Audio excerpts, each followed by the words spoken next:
Depuis plus de 50 ans, Michel Drucker fait les beaux jours de la télévision française.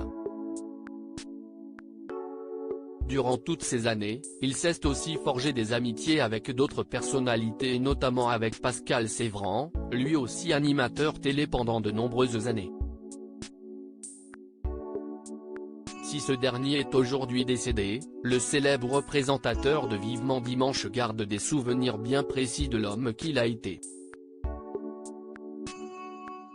Dans son livre intitulé De la lumière à l'oubli est paru en octobre 2013 aux éditions Robert Laffont, il se souvient d'un homme très drôle mais aussi caractériel.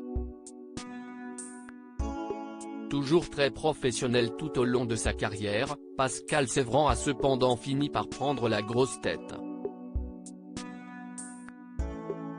Deux septennats dans le cercle du monarque avec le soutien populaire et un talent évident fortifie l'ego, assure le mari de Dany Saval dans son ouvrage. Plus ses responsabilités ont grandi, plus Pascal Sevran a sombré dans la prétention et les caprices.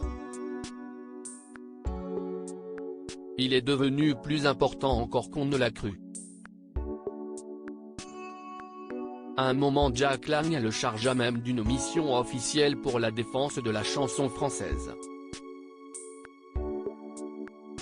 Il savourait cette responsabilité sans perdre sa liberté, raconte-t-il.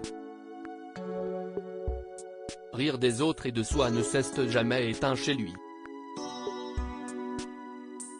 Malgré son caractère bien trempé, Pascal Sevran a gardé son humour décapant tout au long de sa vie. Une qualité indéniable que Michel Drucker a toujours appréciée et même admirée.